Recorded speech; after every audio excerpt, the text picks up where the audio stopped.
पराई, हाँ ऊपर देह को कर्मन, ऊपर से पढ़ते हैं तो समझ में आएगा। पूरा पढ़ के बताएंगे, ऐसा नहीं तुरंत अधूरा। हाँ, देखिए इसमें स्पष्ट ऊपर से क्या है। हाँ। इसका अब कहाँ पढ़ते हैं वो साखी, ऊपर ही है, उधर ही सबसे साधु भया तो क्या भया। इसमें टीका में गुरुमुख शब्द साहब जी ने किया है। हाँ, गुरुमुख है टीका, गुरुमुख है ना। साधु भया जाति पाति मर्यादा, साहब ने अभी जो कहा, छोड़ी भेद साधु का धारण किया पर विचार करके बोलता नहीं। बोलता किससे भाई? जिभ्य से। जीभ क्या हुई यहां पर? तलवार। जीभ तलवार नहीं, आत्म तलवार। तलवार आत्मा रूपी है, जीव से बांध के आत्मा रूपी तलवार को जीव से बांध करके हनता है। हते पराई आत्मा, जीव बांध। बिल्कुल गलत है। वेद पक्ष शास्त्र पक्ष नाना ऋषि का पक्ष मतलब पक्ष को सब बेविचार वाणी। हाँ, बेविचार की वाणी है। बिना विचार वाणी जैसे पराई आत्मा को मारते हैं। अच्छा, पराई आत्मा को मारते हैं तो पराई आत्मा क्या है भैया? पराई आत्मा क्या है? दूसरे की आत्मा। पराई आत्मा यानी दूसरे की जीव। जहां में जीव नहीं है, जीव जिभ्या, इससे बांध के आत्म रूपी तलवार को और जीव को हंता, बराबर लिखा है। पराई आत्मा। हाँ, पराई आत्मा माने जो गुरुवा लोगों ने सिद्ध किया ब्रह्म आत्मा। सुनो, एक एक करके बोले, कोई बात नहीं, यहाँ कोई वो है नहीं। जो सत्य होगा वो सबका है, किसी एक का नहीं। पराई आत्मा का तात्पर्य पराई माने दूसरे की आत्मा। अच्छा, तो आत्मा यहाँ पर जीव परक होगा कि समझिए ब्रह्म परक होगा? पराई आत्मा, दूसरे की आत्मा। हाँ, जब ब्रह्म परक होगा। कैसे ब्रह्म परक होगा? दूसरे उन माया, उनकी चलाए हुआ सिद्धांत, वो आत्मा रूपी तलवार लेकर के मार। यहाँ जो उसके अर्थ ही नहीं है। रुको छोड़ो मत। ऊपर जी क्या लिखा है? कहाँ? साफ साफ यहाँ पर लिखा है, जीव हमें तलवार बांध के अनेक वाणी बोल के। जीव में तलवार तो है ही, वो वाणी आत्म ज्ञान वाणी। यदि कोई गलत बोलता है तो उस तलवार तो हो ही गई उसकी जीव। हाँ, है भयासो आत्मघात। स्वाभाविक जीव तलवार हो ही गई, क्योंकि जीभ से के द्वारा ही शब्द निकलता है। बिना जीभ। अच्छा, तो ये बताइए, अब सब बैठे सुनिए साहब जी। पहले नहीं, मैं आपसे नहीं कह रहा, मैं ये कह रहा हूं, आप ये बताइए सब कि जो आत्म सिद्धांत है वो कवि साहब का है तो ब्रह्मज्ञानियों का है? ब्रह्मज्ञानियों का आत्म सिद्धांत व्यापकवाद जहां पर है वहां ब्रह्मज्ञानियों का है। यहाँ पर एक देशी बात लिया ही नहीं है। एक देशी कैसे नहीं आई है? उसका नहीं आएगा, आत्मा का कैसे नहीं आएगा? नहीं आएगा। एक जबरदस्ती जीव को आत्मा के जोड़ा है। आत्म पामार पसाण ही पूजे उनमें किछो न ज्ञाना। हाँ, अब देखो यहाँ भी व्यंग कर रहे हैं सदुश्री कवि साहब ने, आप व्यंग कही है कि आत्म को मार जीव को आत्मा कहता है, जीव को मार करके। इधर तो जीव को आत्मा कहता है, जीव को क्या कहता है? आत्मा। तो जीव ही आत्मा हो गया कि नहीं? जीव को आत्मा कह दिया। सुनिए साहब जी, हाँ, एक एक बोले। तो जीव को यदि आत्मा कह दिया तो जीव आत्मा हो गया कि नहीं? व्यापक हो गया कि नहीं? तो इधर आत्मा को मार करके, जीव आत्मा को मार कर, उनका नाम उनका बता रहे कभी साहब, जीव आत्मा और किसकी पूजा कर रहा है? एक आत्मा को काट करके और दूसरी आत्मा की पूजा कर। आत्म मार पसाने पूजा, इनमें किछू न ज्ञाना। इन लोगों को कोई ज्ञान नहीं है। जो वैसे ही एक बात समझ लीजिएगा, आत्मा ब्रह्मवादियों ने व्यापक माना है। व्यापक क्या मारा जा सकता है? छेदा जा सकता है? उसका नाश हो सकता है? व्यापक का कुछ नहीं होगा। तो फिर जब यहां आत्मा को मारने की बात आई तो एकदेशी में आई कि सर्वदेशी में? क्योंकि सर्वदेशी को आप मार नहीं सकते हो, इसलिए तो कहे कभी साहब जी सर्वदेशी में, इसलिए तो कहे तो जीव को आत्मा कहता है। पहले मैं तीसरे को पहले ही बोल दिया, तीसरा नहीं बोलेगा दो के बीच। सदुश्री कवि साहब को इसलिए कहना पड़ा। अभी बढ़ाएंगे, आगे नहीं बढ़ेगा। जब तक निर्णय नहीं होगा आगे नहीं बढ़ेगा। हाँ, जब तक निर्णय नहीं होगा आगे नहीं बढ़ सकता है कोई। साहब कहते हैं हते पराई आत्मा जीव बांध तलवार। तो साधु श्री कबीर साहब तो एक देशी बात हम बोल रहे हैं ना, व्यापक बात तो उन लोगों का है, उसको कह इधर तो व्यापक मानते हैं, इधर तो ये गुरु व्यापक मानते हैं, और इधर काट करके पत्थर को पूज रहे हैं, तो यहाँ हनन हो गया, हते पराई आत्मा। ये गुरुमुख साखी है, व्यायामक नहीं। और पराई आत्मा के विषय में जब शब्द आया है, देखो ये भाष्य निकल दो। हाँ साखी हते पराई आत्मा, हाँ तो कहां पर है? बराबर हम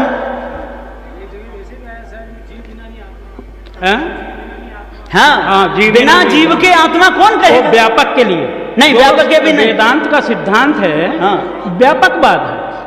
हाँ ब्रह्म का सिद्धांत है। एक मिनट साहब जी, एक मिनट। जीव का स्थान बड़ा है, सुनिए ना कि वो आत्मा।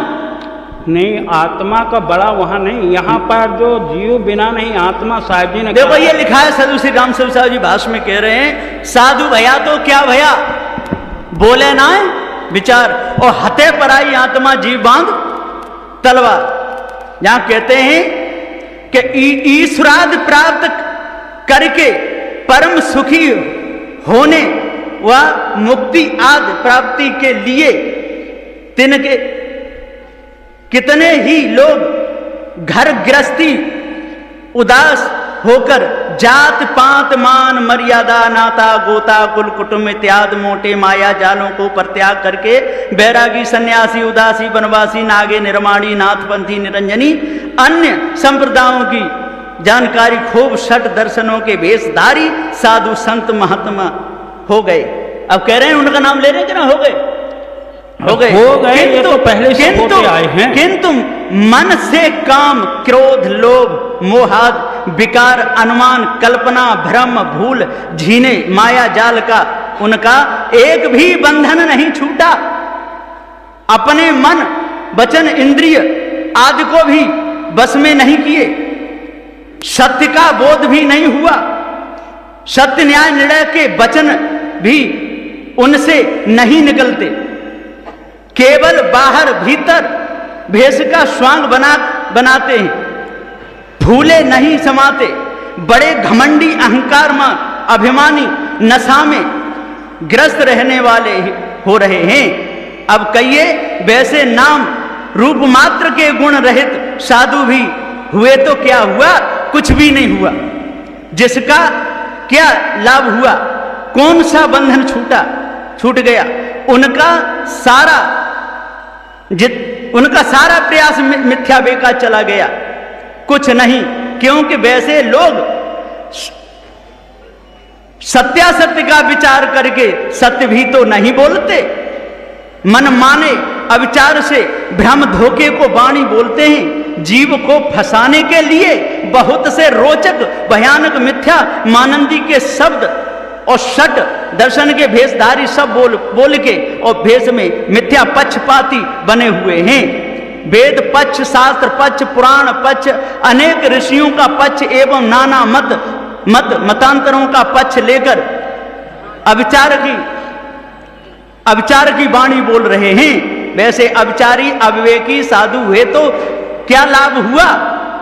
और ग्रस्त रहे, वैसे ही अविचारी बने रहे और ग्रस्त रहे तो भी क्या सार हुआ? स्वयं ही मोटी झीनी माया के महाबंधन में बधे रहे, स्वयं ही मोटी झीनी माया के महाबंधनों में बधे आवागमन के अधिकारी हो रहे हैं। उनके द्वारा फिर दूसरों को हित कल्याण भी कुछ नहीं होता है। अहित अहंकार प्रत्यक्ष सबका हो रहा है, अहंकार में चूर हो रहे हैं। उन लोगों ने अपनी अपनी जीव जिह्वा से तीक्ष्ण धार वाला वाणी कल्पना के चमत्कार हुआ तलवार शस्त्र अपने मुख में ही बांध कर पकड़ कर और भ्रम में और जीव को हत रहे हैं।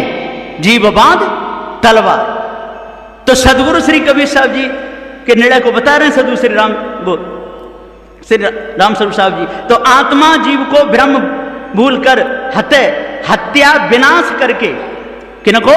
जीव को हत रहे हैं, विनाश करके जा रहे हैं। बुद्धि विचार को काट कर छिन्न भिन्न कर रहे हैं। जीव के चैतन्य स्वरूप से भिन्न कोई एक परमात्मा सर्वव्यापक आत्मा, उसमें मिलने के लिए अनेक भ्रम धोखे की साधना में लगाकर मनुष्य पद का विनाश कर रहे हैं। और कोई देवी देवताओं को जड़ प्रतिमाओं के सामने और पशु पक्षी आदि जीवों को हिंसा, बलिदान, महापाप का अक्रम भी कर रहे हैं। ईश्वर देव ईश्वरादि प्राप्ति के लिए भी उन्होंने अपने आप को जाना नहीं, जीव से तलवार बांधकर हंस पद का घात कर रहे हैं। जो भाष्य है, क्या इससे वो हुआ है ना।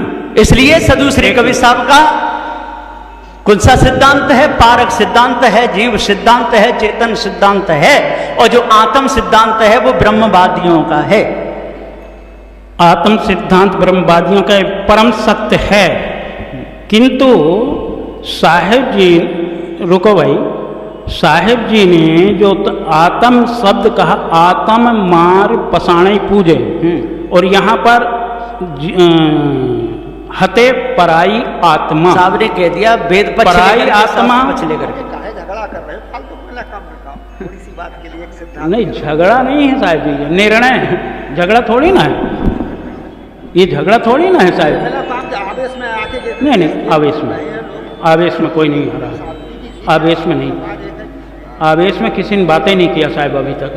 हाँ लीजिए साहब, झगड़ा फालतू में ना काम के एक शब्द के लिए। भाई शांति बनाए रखें।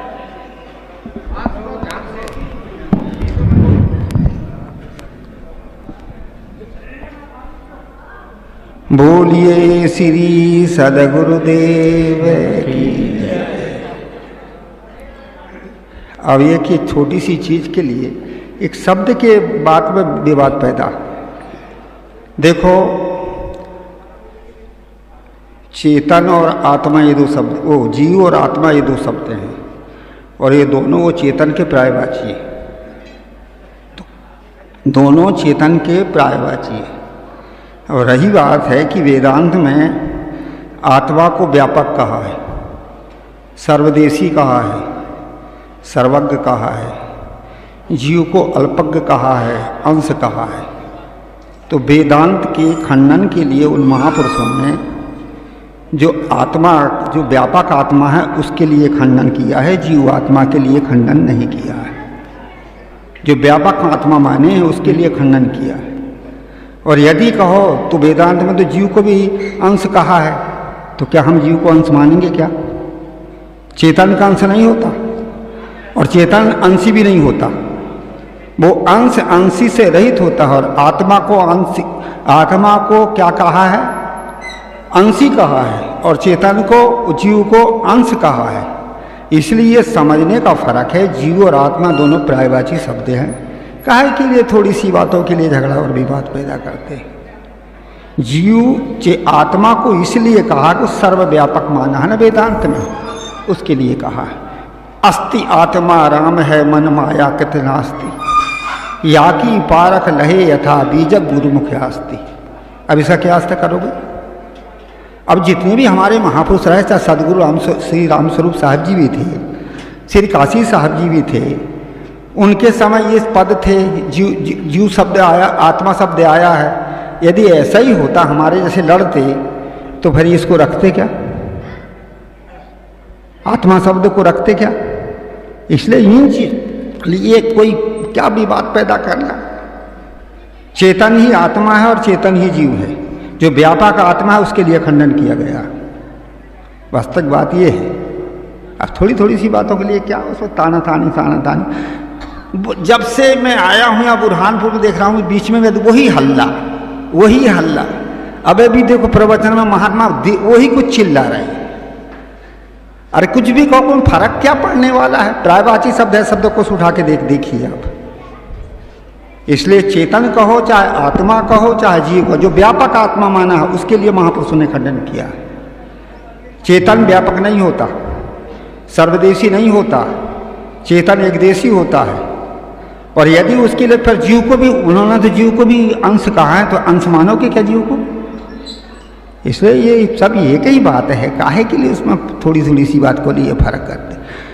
हाँ, अधिकतर जो है आत्मवादियों के आत्म सिद्धांत को खंडन करने के लिए साहब जी ने ज्यादा जोर लगाया। पूरा का पूरा ही है, इसलिए व्यापक उधर रखो, उसको तो पूरा की पूरा कुछ नहीं है, वो बात ऐसी है, ये काहे के लिए। और दो ही में से कछु को तो अपने को क्या लेना देना, अपने से रह नहीं रहे, बहुत विचार में मस्त रहो ना।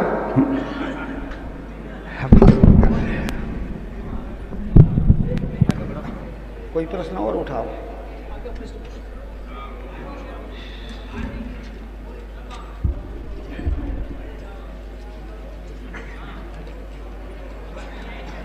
आगे किसका प्रश्न है? साहिब जी, मैं थोड़ा सा इसमें कुछ कहना चाहूँगा। मैं इसमें थोड़ा सा कुछ और कहना चाहूँगा। कहो, अब कहना हो तो कहो।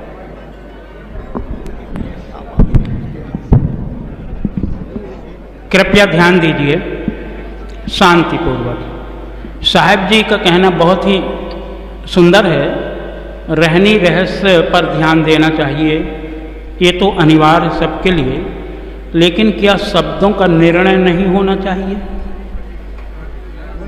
निर्णय ऐसे हो, एक में आओ तब निर्णय हो, वो एक खींच रहा, वो एक खींच रहा, इसीलिए तो तीसरे की जरूरत पड़ रही है। तो यही निर्णय दे रहे हैं, जीव और आत्मा दोनों पर्यायवाची। साहब जी ने निर्णय अच्छा दिया है कि जो पर्यायवाची शब्द है, व्यापक आत्मा बस, और पर्यायवाची शब्द सबके सब निर्णय में सिद्ध नहीं होते।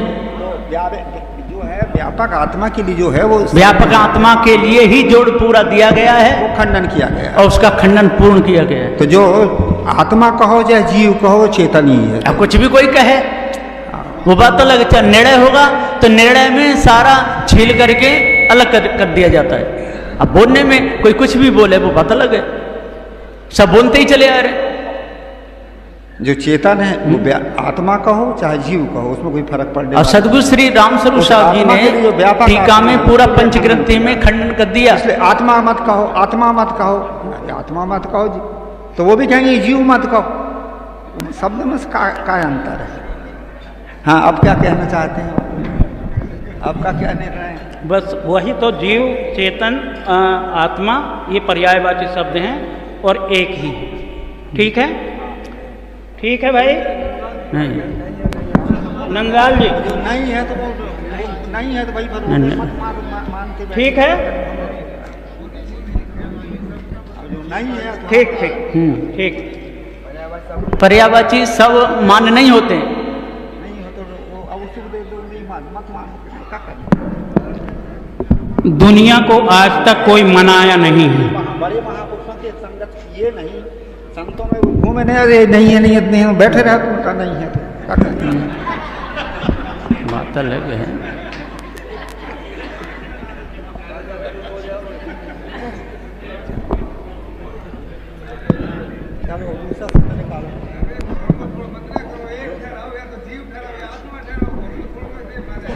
दोनों पर्यायवाची शब्द है, शब्दकोश निकाल के आप देखिए।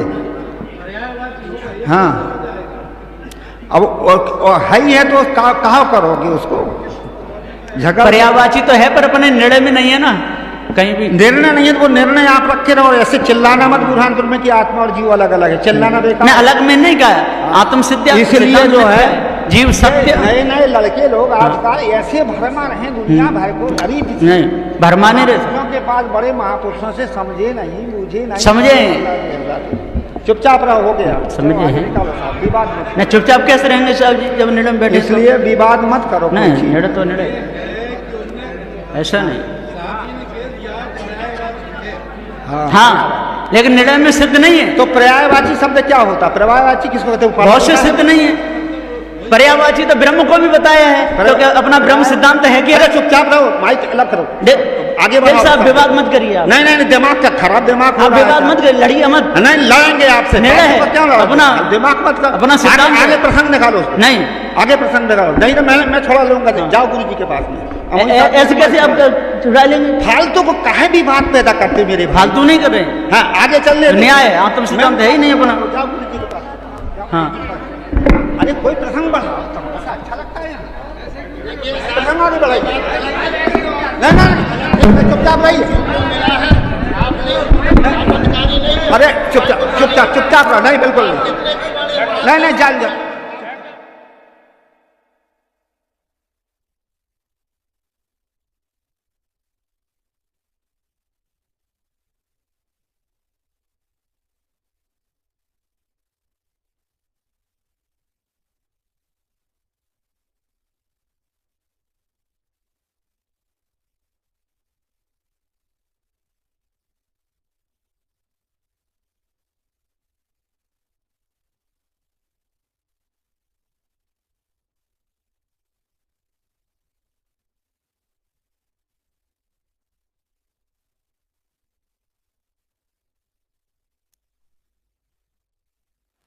हाँ है इसमें फालतू का खड़े हो रहे हैं, मेरा काम से काम हो गया।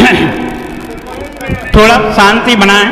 शांति बनाए भाई आप लोगों को भी ये अवगत है, जल, वाटर, पानी, नीर, 1 मिनट साहब जी, तोय, अमृत, सुनो साहब, ये सब पर्यायवाची शब्द हैं या नहीं, मैं आप लोगों से निवेदन करना चाहूँगा। आप चुपचाप रहिए साहब। अभी हाँ चुपचाप रहिए, आप नहीं जानो चले जाइए। सुनो भैया, ये नहीं कह सकते साहब कि चले जाइए। हाँ हाँ आपको कहेंगे हम चले जाइए। नहीं कह सकते। हाँ क्यों नहीं कह सकते? सुनो, मारेंगे क्या?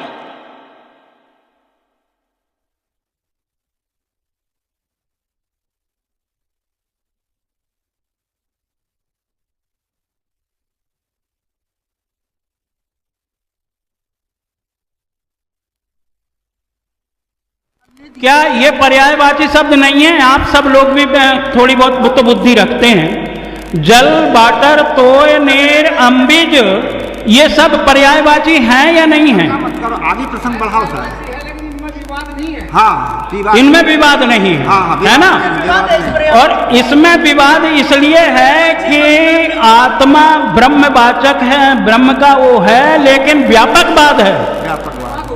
व्यापकवाद है ना? 1 मिनट पहले समझिए, व्यापक वह है। अगर आत्मा तो जीव को परिच्छिन्न कहा है वेदांत ने, आप क्या जीव को परिच्छिन्न नानक विकारी मानोगे? नहीं मानोगे ना? तो फिर उसको कैसे मान लिए आपने? एक को मान लिए, एक को नहीं मानोगे। वो जीव को देखो, आत्मा भी नहीं मानेंगे। अरे वेदांत के अनुसार वो व्यापक माना है, वेदांत की दृष्टि से। वो व्यापक ब्रह्म की दृष्टि से है, चैतन्य की दृष्टि से नहीं। अब आगे बढ़िए, आगे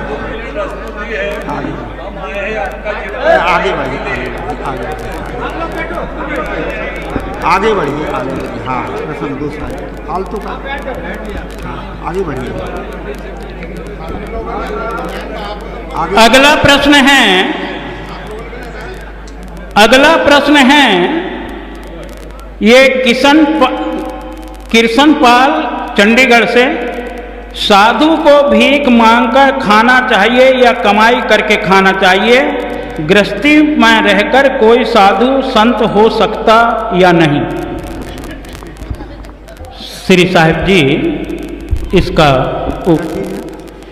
किशन लाल जी का है, साधु को भीख मांगकर खाना चाहिए या नहीं, कमाई करके खाना चाहिए, गृहस्थी में रहकर कोई साधु संत हो सकता है या नहीं? अब गृहस्थी यदि साधना करे तो साधो, इसी वजह से। हाँ माइक में बोलिए साहब। मेरा चश्मा नहीं है, मैं बता रहा हूँ आपको। भाई आप लोग थोड़ा शांत तो रहें कम से कम, और नहीं तो फिर आप ही लोग निर्णय लें। चुपचाप रहो, बैठो। साधु को भीख मांगकर खाना चाहिए या कमाई करके खाना चाहिए? गृहस्थी में रहकर कोई साधु संत हो सकता है या नहीं? इसका प्रश्न है, वो प्रश्न वाले कहाँ है? कृष्ण पाल चंडीगढ़ से है। कौन भैया है? वो तो आएंगे साहब, आप समाधान देंगे उसके बाद में आएंगे, ये यहीं बैठे हैं। अब यदि भूख लगी हो तो भीख मांग लो, और क्या है? भूख लगे तब मांगिए, भीख आने के बाद। अब यदि कामना के वश में आप भीख मांग रहे हो, पास में भी है तो लालच के कारण और भीख मांग रहे हो, तो वो तो सबके लिए ही लाभदायक नहीं है ना।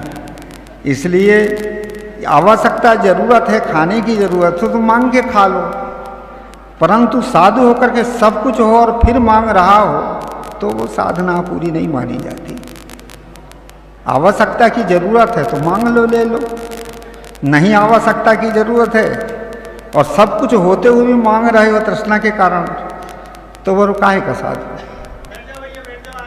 इसलिए जहाँ तक हो साधु संतों को अपने निराश वर्तमान में जिंदगी जीना चाहिए। जो पास में है खाओ पियो, मिल रहा है लो, नहीं मिल रहा तो कि ज़बरदस्ती मांगना या और लोगों को प्रेस डालना, ये साधना में बंधन है। समझ में आ गया भाई? ठीक।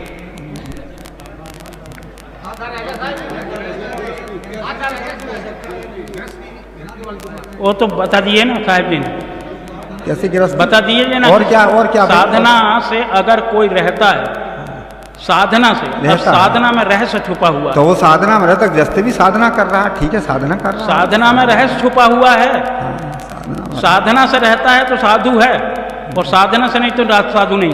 तो कहा है क्या साधु होता है? हो गए ना। हरि किशन, मैं फिरोजाबाद उत्तर प्रदेश का रहने वाला हूँ।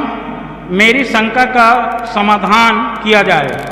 यहाँ बुरहानपुर में आचार्य गद्दी किस आधार पर दी जाती है? योग्यता के आधार पर दी जाती है या जाति पाति के आधार पर दी जाती है? मेरी शंका का समाधान किया जाए। सभी संत गुरुजनों से नम्र निवेदन है। ये हरि किशन जी हैं, फिरोजाबाद जिला के हैं। उनको दे दो, भूपेश साहब, भूपेश साहब को दे दो। हाँ, ये साहब जी समझ में आ गए हैं। प्रश्न है, हरि किशन जी फिरोजाबाद उत्तर प्रदेश के रहने वाले हैं। ये इनकी शंका है कि आचार्य गद्दी बुरहानपुर में योग्यता के आधार पर दी जाती है कि जाति पाति के आधार पर दी जाती है? किस आधार पर दी जाती है, ये प्रश्न है। अब इस विषय का तो मुझे पूरा पता नहीं है, जो जानते हैं वो बताएंगे। ठीक है साहब जी, आप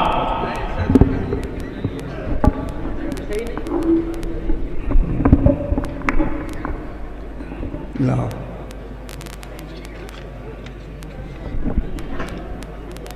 कोई भी चीज़ की जो वरिष्ठता दी जाती है वो योग्यता के आधार पर दी जाती है। जो इसका योग्य होता है उसको दी जाती है। जात पात छुआछूत के विषय जात पात के लिए नहीं है। जात पात तो व्यवहार में होती है। जो योग्य हो, और योग्य ही किसी भी पद का अधिकारी होता है, चाहे वो आचार्य पद हो, चाहे जो भी पद हो उसका। और योग्यता प्राप्त करके यदि वह काम ना करे, वह काम ना करे तो फिर वो दोषी है। यही है। हरि किशन भाई, हुआ आपका समाधान? ठीक। अगली शंका है, प्रेम नारायण बनखेड़ी जिला नर्मदापुरम। जीव स्वयं कर्ता और स्वयं भोक्ता, स्वयं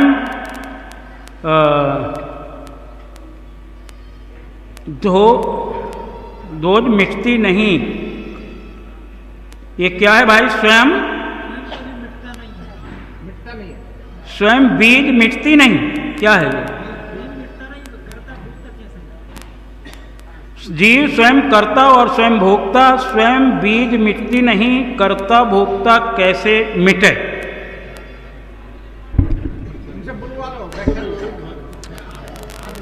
हो गया। बीजक को आ गया है, मूल्य नहीं,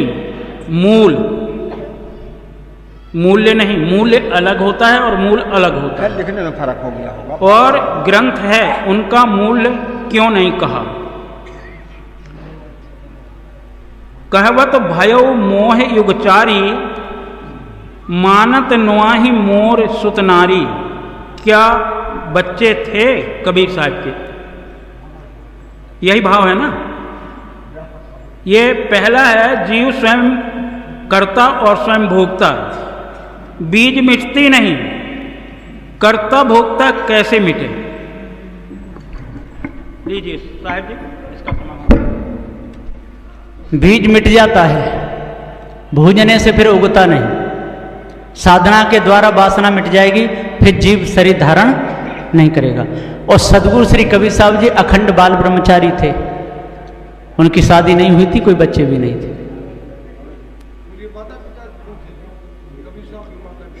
कबीर साहब के एक तो माता पिता थे जिन्होंने पालन पोषण किया, और एक वो थे जिन्होंने जन्म दिया, तो उनका पता नहीं, उनको मिले थे।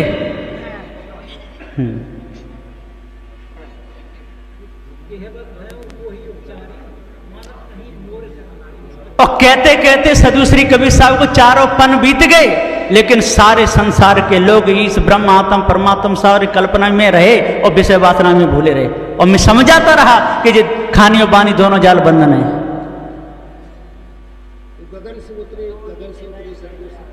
ये सारी झूठी कल्पना, गगन मंडल ये है, यहाँ से जीव वासना द्वारा, और ससना नारी द्वारा गर्भ में जाता है, यह है गगन मंडल से उतरे। ठीक ठीक है सर, हाँ ठीक है, समाधान हो गया। बीजक को मूल्य कहा गया है ना, मूल कहा गया, मूल्य नहीं। इसमें लिखने में थोड़ी गलती है, मूल मूल बीजक, मूल बीजक कबीर की वाणी और ग्रंथ है, उनका मूल्य क्यों नहीं कहा गया? हाँ ठीक, मूल्य इसलिए मूल्य कहते हैं किसी संख्या को आगे बढ़ाने के लिए, उसको मूल्य कहते हैं। किसी भी चीज की कीमत करते हैं उसकी मूल्य क्या है, और यह मूल, ये क्या है, ये मूल है, इसे मूल धन बताया जाता है। मूल्य चेतन जीव सत्य अजर अमर अखंड नित्य स्वयं स्वरूप है, और बार की कल्पना सब मिथ्या धोखा है।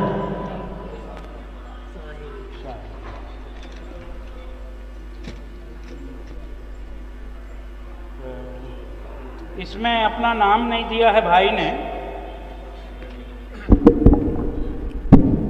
नाम नहीं दिया है भाई ने, लिखा है चाचरी न भूचरी न खेचरी अगोचरी पांचों उन्मुनि को गम नहीं, आंधर सुरत तानिये रेचक पूरक कुंभक को ढंग नहीं पढ़े, पढ़े लिखे बाद किए कबहु न मानिए, श्वासा की जाप करे झूठ सब बखानिए, अक्षर पार निह अक्षर भरपूर कहे कबीर ताही सत्य कर मानिए। ये कवित है, चाचरी न भूचरी न खेचरी अगोचरी पांचों उन्मुनि को नहीं गम नहीं, आंधर सुरत तानिये रेचक पूरक कुंभक को ढंग नहीं, पढ़े लिखे बाद किए कबहु न मानिए, श्वासा को जाप करे झूठ सब बखानिए, अक्षर पार नि अक्षर भरपूर कहे कबीर ताही सत्य करी मानिए। ये कवित है जो किसकी भैया, ये किसका है, नाम नहीं दिया गया है, ये किसने लिखा है, कौन भाई है ये? आपके आपने लिखा है, आपको शंका क्या है इसमें ये बताइए, शंका है या? हाँ, कबीर साहब की साखी नहीं है, ये कवित साधु पूरन साहब जी का है, कवित है, तो इसमें शंका है या क्या? आप उनको क्या कहना चाहते हैं इसमें?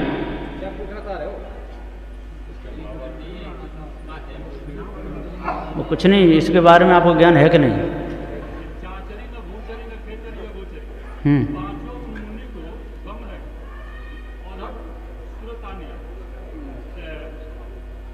इसमें आपको शंका है या क्या है, आप क्या कहना चाहते हैं इसको?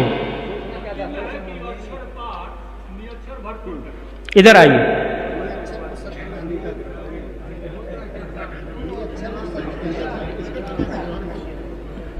इसमें आप कहना क्या चाह रहे हैं वो बताइए, कवित मत बताइए। ना कवित मत बताइए। हम इसमें कहना चाह रहे हैं, जब आप लोगों के झगड़ा हो रहा था बाड़ी में, तो ये साखी कबीर साहब के उन्होंने कहा है कि चाचरी न भूचरी न खेचरी अगोचरी पांचों उन्मुनि को गम नहीं अधर सूरत तानिए, रेचक और पूरक को कुंभक को ढंग नहीं, पढ़े लिखे बाद करे कबहू न मानिए, श्वासा को जाप करे झूठ सब बखानिए, अक्षर पार निअक्षर भरपूर कहे कबीर ताई सत कर जानिए। तो अक्षर पार निअक्षर मन क्या चीज है, इस पर शंका है। इनका कहना है कि पढ़े लिखे पे विवाद मत करो, आते ही ये सबसे बड़ी बात तो ये है, पहली बात इन्होंने जो कहा झगड़ा की, यही गलत कहा है। यहाँ झगड़ा नहीं, निराकरण हो रहा है, झगड़ा नहीं हो रहा है। इसलिए पहली बात तो इनकी ये गलत है कि यहाँ झगड़ा जो बता रहे हैं, निराकरण झगड़ा नहीं होता है, और झगड़ा जहां होता है वहां निराकरण नहीं होता है। इसलिए पहले तो यही गलत है।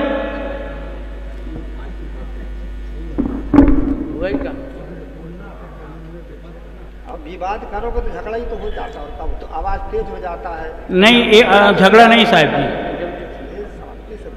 जबरदस्ती झगड़ा किया है। तो वो कह रहा है वही लिए वो देखो भैया, मैंने माइक नहीं उठाया झगड़ा नहीं रोकना, तो हम विवाद करके सब झगड़ा होगा। और शायद आप लोगों को ये भी मालूम नहीं है, अगर जो आगे ना हो सके सुलझेगा तो बहन तो अपना अपना जो मानना हो मानो, ये क्या अब शांत आप बैठो, लोग कुछ भी मानत रहो ना, क्यों नहीं? ठीक है। ये सब सुनो भाई, अच्छा एक बात बताओ, सभी लोग अगर बोलने लग जाएंगे तो सुनेगा कौन? अगर सभी बोलने लग जाएंगे तो सुनेगा कौन? इसलिए मैंने पहले निवेदन किया है कि दो जब तक चर्चा करें, तीसरा उसमें ना बोले, तभी निर्णय भी हो पाएगा। अगर हम सब बोलने लग जाएं तो निर्णय नहीं हो पाएगा ना। इसलिए एक दूसरे के ऊपर में ये ना कहा कि कैसे ना बोलें, क्या ना बोलें, ये शब्द ना कहें तो अति उत्तम होगा। क्योंकि ये कहा गया था, आओ भाई मेला कीजिए, खाली हो तो भर भर लीजिए। ये निर्णय मंदिर है, ये निर्णय मंदिर है ना। और निर्णय केवल बुरहानपुर एक ऐसा स्थान है जहां खुली छूट ये दी जा रही है। दुनिया में ऐसा कोई अभी भारतवर्ष में कोई आश्रम नहीं है जहां इस प्रकार से खुली शंका समाधान की छूट दी जाती हो। लेकिन इसका मतलब ये नहीं है कि छूट दी जाती हो तो मन चाहे जैसा जो बोले, इसका मतलब ये नहीं है। इसलिए हम सबको चाहिए एक मर्यादा में रह करके और शालीनता पूर्वक ही एक दूसरे का समाधान लें, ठीक है जी? हाँ, जितनी शंकाएं आई थी वो समाधान हो चुकी हैं, और कोई शंकाएं हों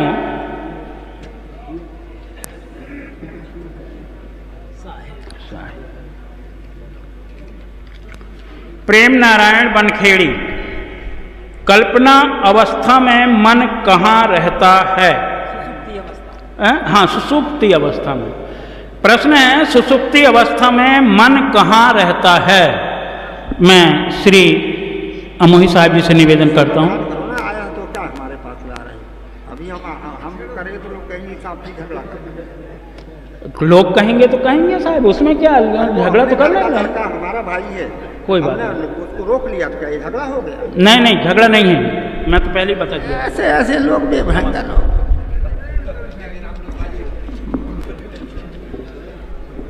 इसका समाधान सुषुप्ति अवस्था में मन कहाँ रहता है?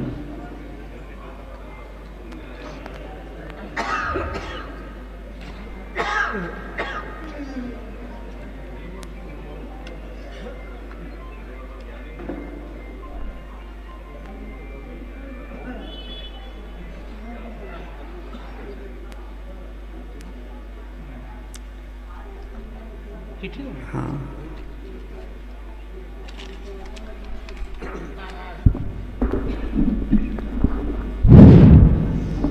सुसुप्ति अवस्था में मन जो है, इंद्रियां सारी गोलक में न होने से मन अपने आप में जो है इंद्रियों में गोलक में रहता है। वहाँ मन से संकल्प विकल्प नहीं हो सकती। जागृत अवस्था में होती है, स्वप्न अवस्था में मन रहता है, सुसुप्ति अवस्था में मन अपने इंद्रियों के गोलक में रहता है। इसलिए जो है मन जाता नहीं है, रहता है, बीज रूप में रहता है, परंतु वहाँ से संकल्प और विकल्प पैदा नहीं होते। जागृत अवस्था में संकल्प विकल्प होते हैं, स्वप्न अवस्था में संस्कार रूप होते हैं, इसलिए स्वप्न अवस्था में उसको देखता है। और सुसुप्ति अवस्था में इंद्रियां गोलक में रहने से इंद्रियों के गोलक में मन शांत रहता है। ये हमारे संतों का निर्णय है। अब जो भी हो,